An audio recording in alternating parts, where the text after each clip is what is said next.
de uma família, a família de Jesus Cristo. O nosso texto, nós estamos avançando na meditação no livro de Mateus. Hoje nós vamos meditar no livro de Mateus, capítulo 2, do verso 13 ao 15, que conta a história da família a qual o nosso Salvador Jesus Cristo nasceu. Vamos abrir nosso texto em Mateus, capítulo 2, do verso 13 ao 15. No culto logo mais à noite nós teremos a programação do Dia das Mães, feita pela igreja e pelos departamentos que estão auxiliando, escola dominical e departamento infantil. Teremos a nossa programação no culto noturno, em prol do Dia das Mães, marcando esse dia tão especial para cada família, né? Também, como o presbítero Eliezer falou, nós estamos andando com a obra da igreja. Você que ainda não se engajou, você que está em casa, que ainda não faz parte e não abraçou ainda essa causa, venha conosco, ajuda-nos a continuar os projetos. Nós estamos encerrando em mais 2 semanas a parede, no final, a parede de isolamento, colocando a porta, colocando a estrutura de aço, fazendo o acabamento de pintura nela, que é necessário. Estamos conversando com a empresa de elevadores, nós precisamos definir a empresa agora para poder fazer a base de abertura da laje, para poder a plataforma elevatória de acessibilidade chegar ao nível da igreja. E estaremos também concluindo a parte do ar-condicionado, a parte elétrica já chegou, o material já está todo aí, só falta fazer a instalação para concluir a parte do ar-condicionado de refrigeração da igreja. Vamos ler a passagem? Mateus capítulo 2, do verso 13 ao 15. Diz assim: tendo eles partido, eis que apareceu um anjo do Senhor a José em sonho, e disse: disponha-te, toma o menino e sua mãe, e foge para o Egito, e permanece lá, até que eu te avise, porque Herodes há de procurar o menino para o matar. Dispondo-se ele, tomou de noite o menino e a sua mãe, e partiu para o Egito. E lá ficou até a morte de Herodes, para que se cumprisse o que fora dito pelo Senhor, por intermédio do profeta: do Egito chamei o meu filho. Vamos ler novamente o verso 14 e 15. Dispondo-se ele, tomou de noite o menino e sua mãe e partiu para o Egito. E lá ficou até a morte de Herodes, para que se cumprisse o que fora dito pelo Senhor, por intermédio do profeta: do Egito chamei o meu filho. Senhor Deus, muito obrigado por esse momento de louvor e adoração. Adoramos, invocamos o teu santo nome e entregamos a ti o nosso culto, Pai. Senhor, toma nesse momento a tua palavra, a tua mensagem, a Bíblia que está aberta, Senhor Deus, o livro inspirado por ti, e nós estamos meditando, que ela venha tocar em nossas vidas, esquadrinhar o nosso ser, e que nós possamos sair daqui na certeza que a tua palavra falou aos nossos corações, Pai. Senhor Deus, toma aqueles que acompanham e estão meditando na tua palavra também nos seus lares, estão conosco nas suas casas, orando, meditando e prestando atenção na palavra que será pregada. Senhor Deus, que eu possa diminuir para que o Senhor cresça, e que toda a honra e toda a glória e louvor seja dada a ti, Pai, pelos séculos dos séculos. Amém.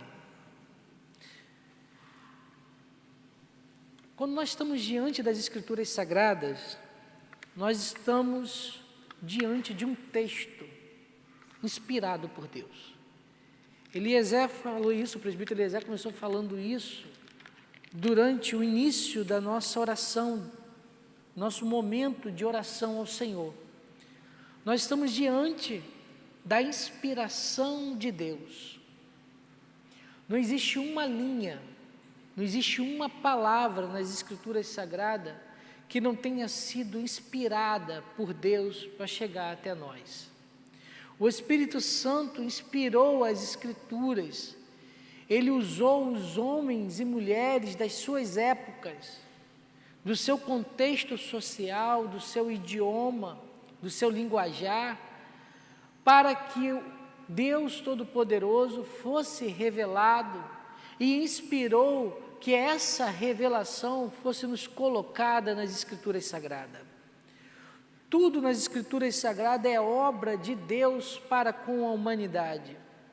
A escrita dela, a formação do cânon e os livros que entraram na Escritura Sagrada, a conservação dos textos, até chegar a cada um de nós nesta geração, ano de 2021, século 21, mais de 2000 anos após o ministério terreno do nosso Senhor Jesus Cristo.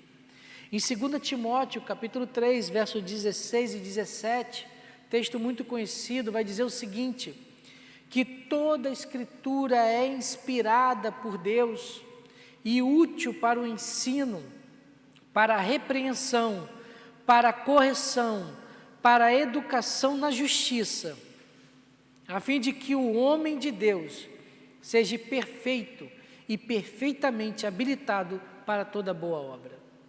Assim é a nossa Bíblia, nosso livro de regra, de fé e de prática.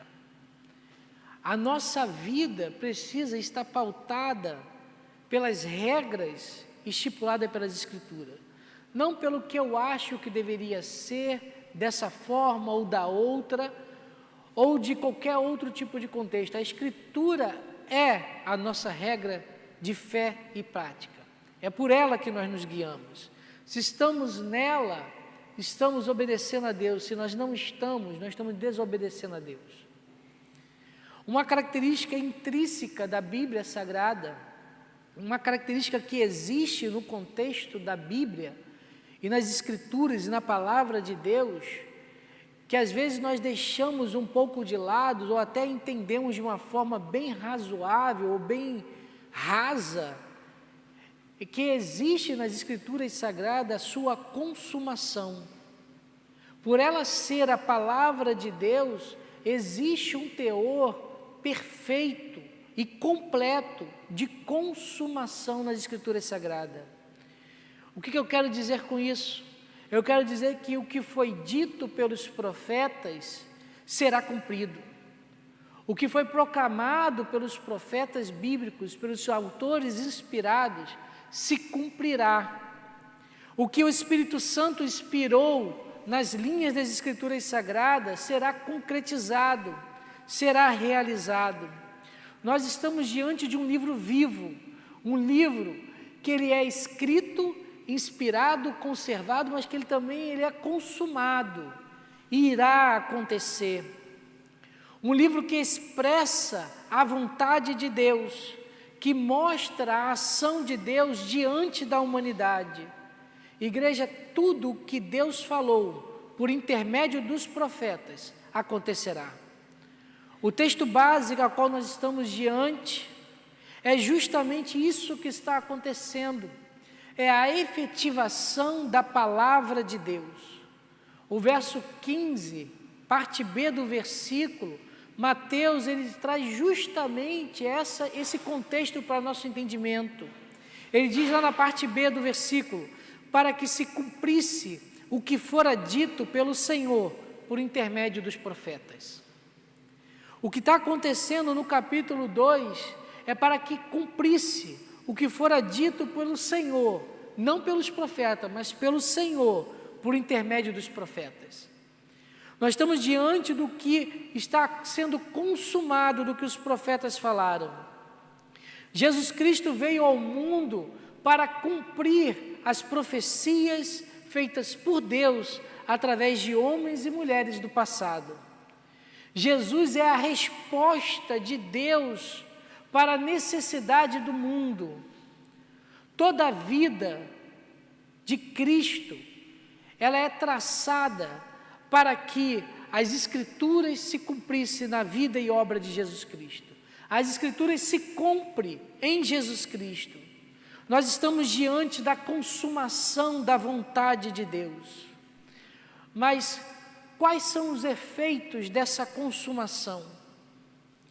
O que nós podemos esperar como povo, como ser humano, da aplicação das Escrituras Sagradas e do aquilo que está sendo realizado e mostrado pelo Espírito Santo.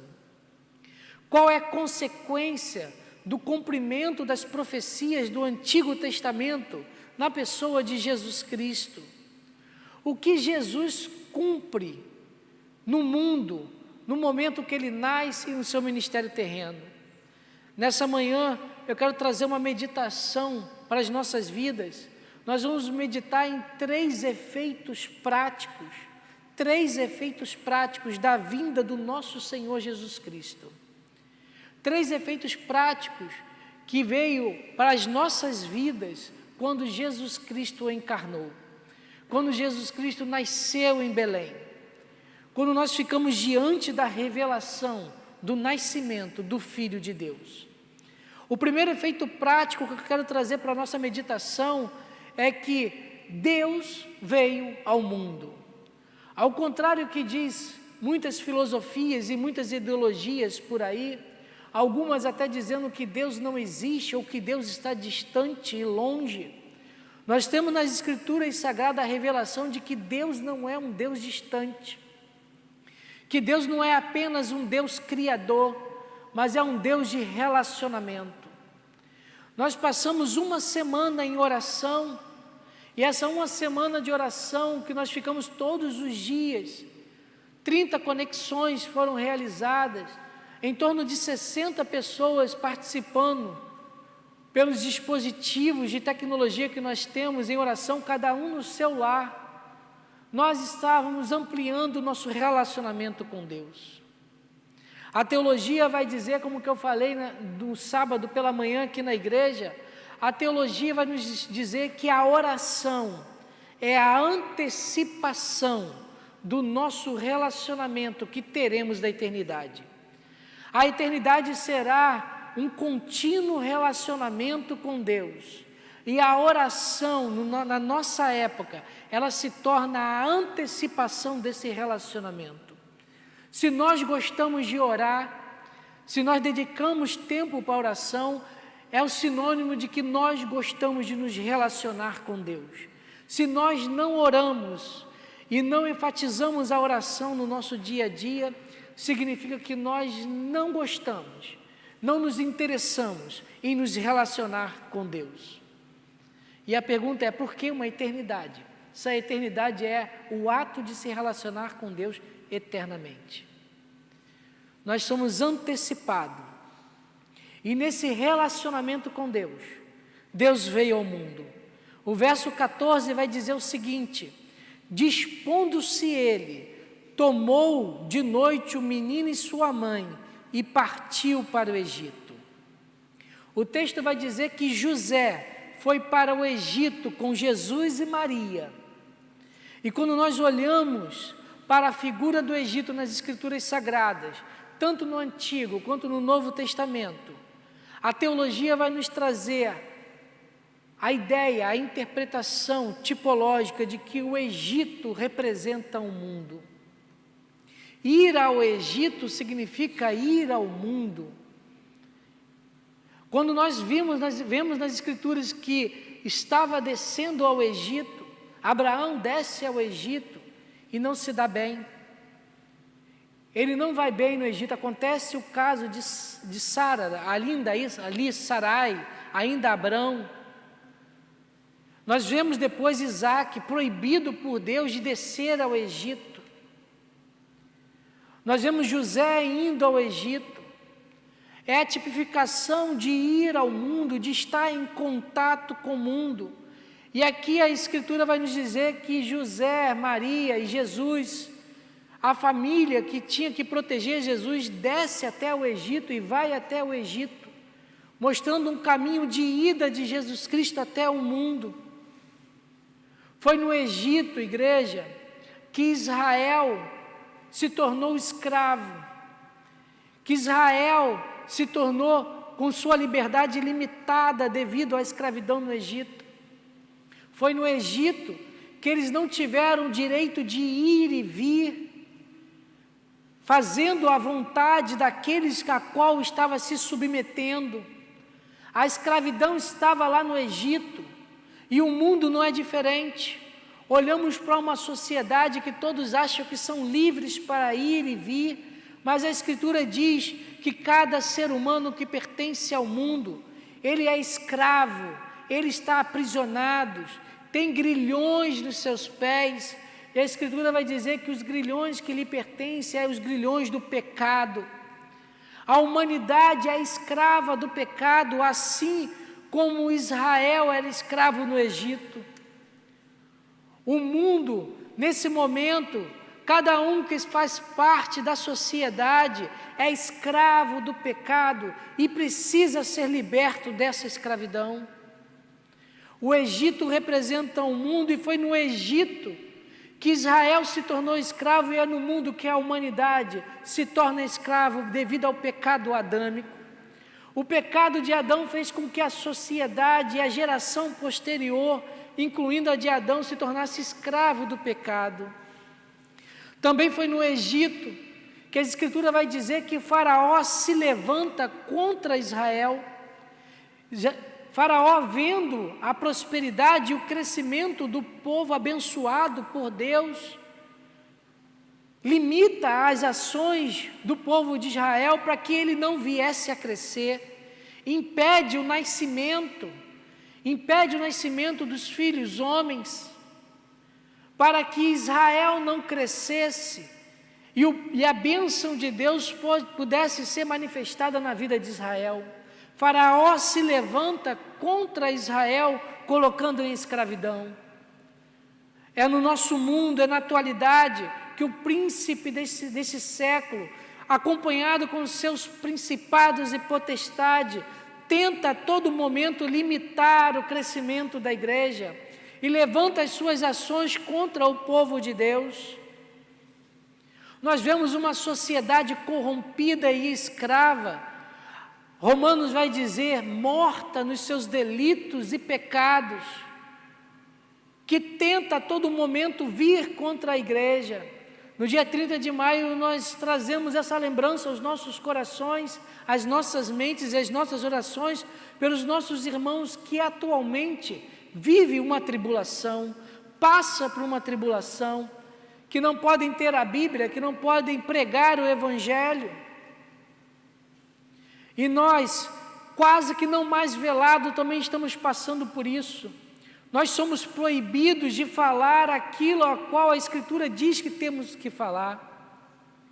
Vemos processos acontecendo atualmente contra a igreja, tentando proibir e coibir que ela fale do amor de Deus e do pecado que reina na humanidade, do sacrifício de Jesus Cristo que veio para libertar o cativo. Isso porque a sociedade, ela está sujeita ao pecado que a escraviza e ao príncipe desse século. Assim como no Egito, Israel foi limitado por Faraó, mas também foi no Egito, e lá no Egito, que Deus entrou e foi em direção ao povo, e libertou o seu povo do cativo do pecado e do juízo que estava sobre aquele povo diante de Faraó. Foi no Egito que Deus derramou os seus milagres e prodígios para mostrar que Ele está com o seu povo e não com uma sociedade pecaminosa.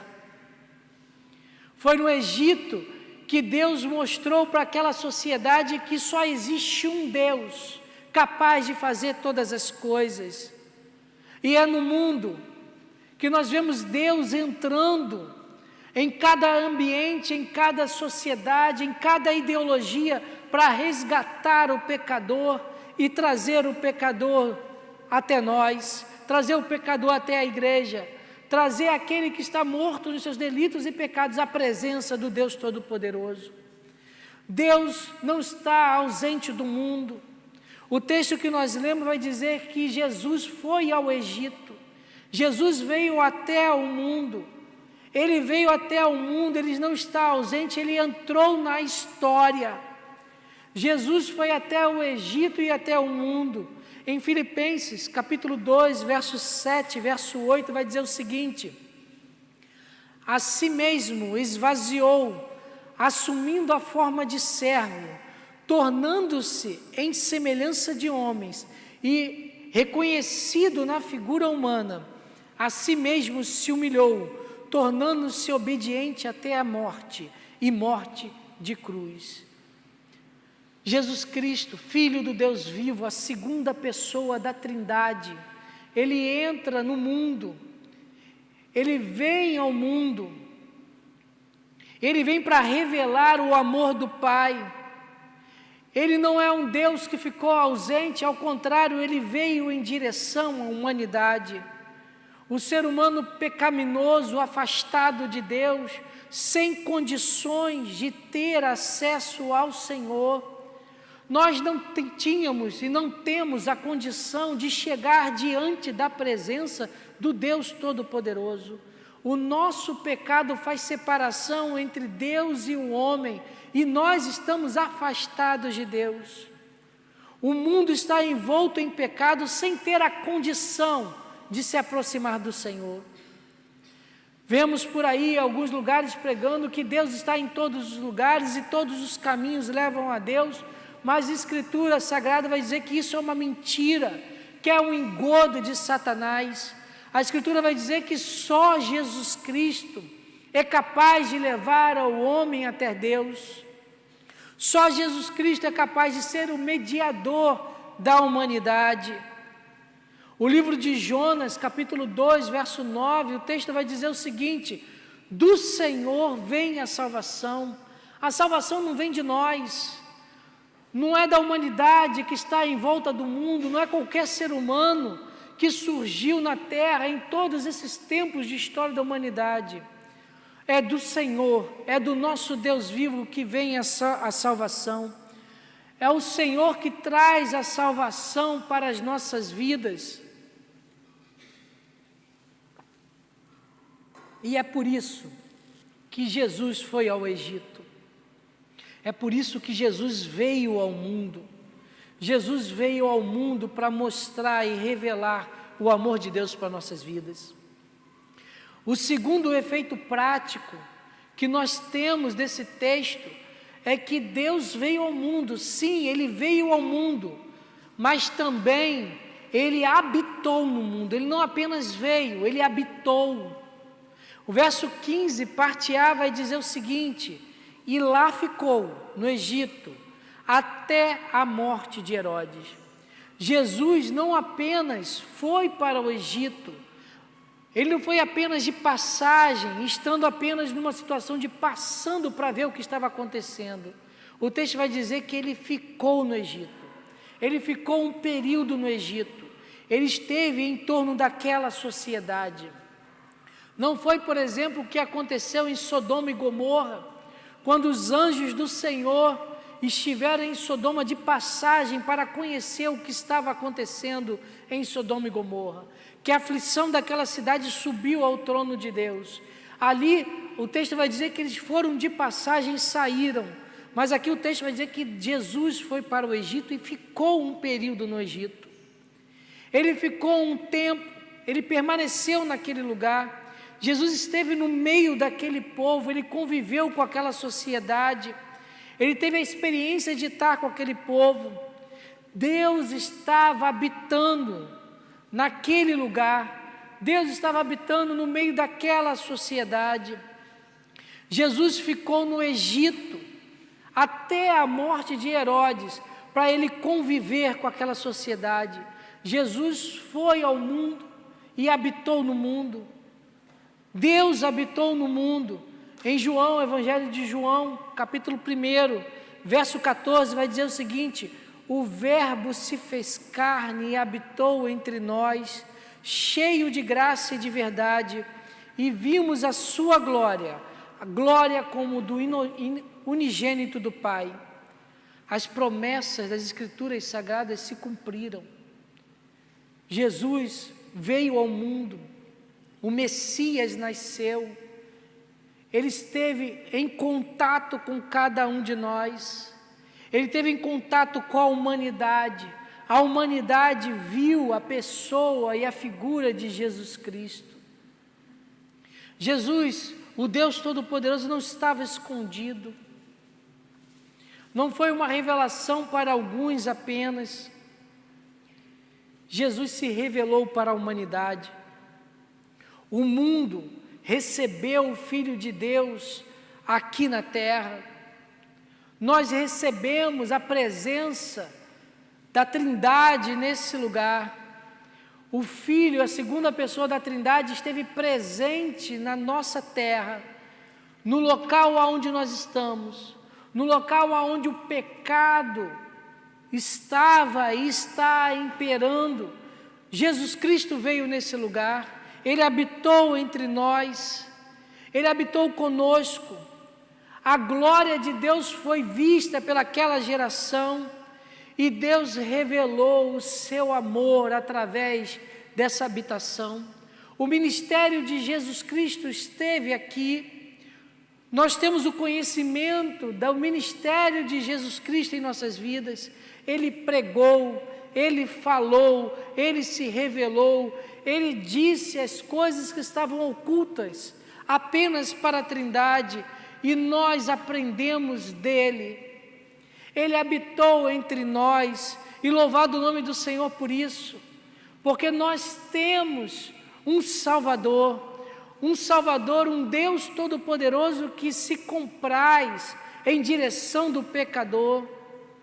O pecado é uma ofensa, o pecado é um desagrado a Deus, nos afasta do Senhor, nos tira da presença dEle, mas a Escritura Sagrada vai dizer que mesmo assim, nosso Deus Todo-Poderoso se aproxima de nós, enviando o seu Filho amado, Jesus Cristo, o Salvador, para que nós pudéssemos nos aproximar dEle.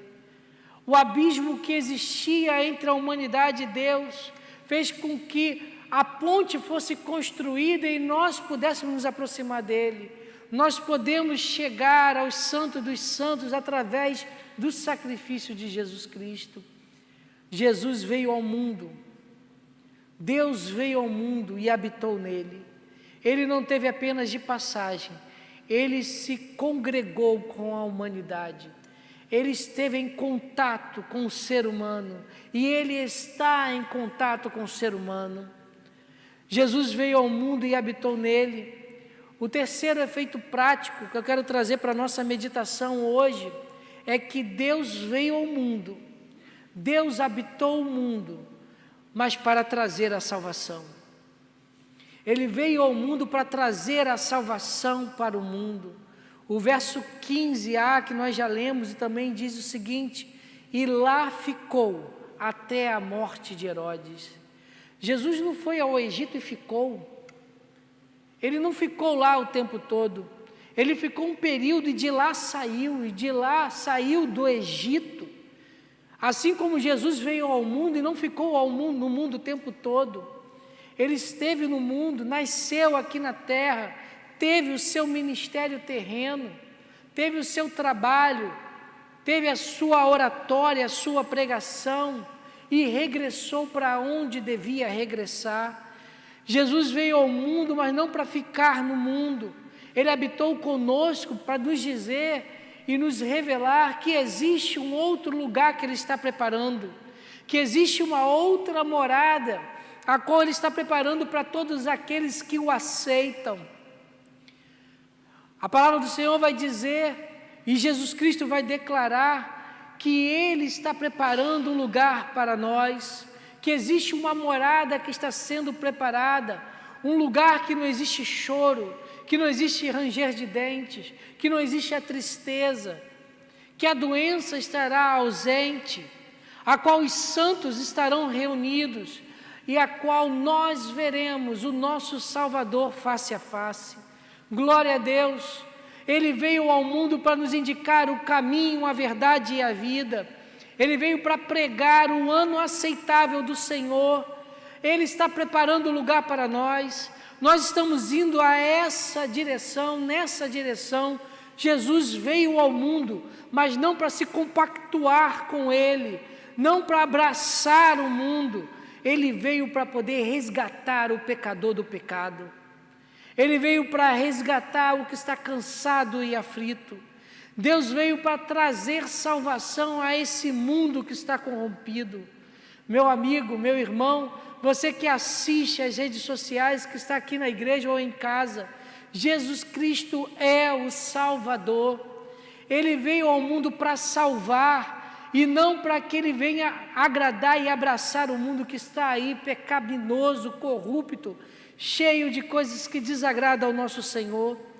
A salvação veio ao mundo. Jesus Cristo veio mostrar a salvação. Em Hebreus capítulo 4, verso 15, verso 16, vai dizer o seguinte: porque não temos um sumo sacerdote que não possa se compadecer-se das nossas fraquezas.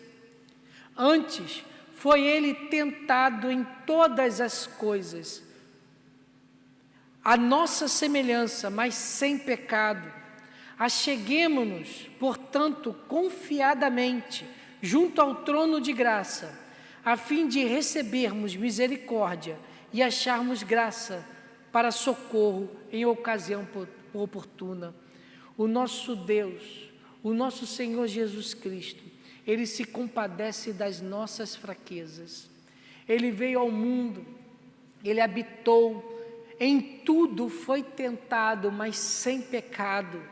Ele não pecou, Ele não errou, Ele foi o sacrifício perfeito de Deus para a humanidade.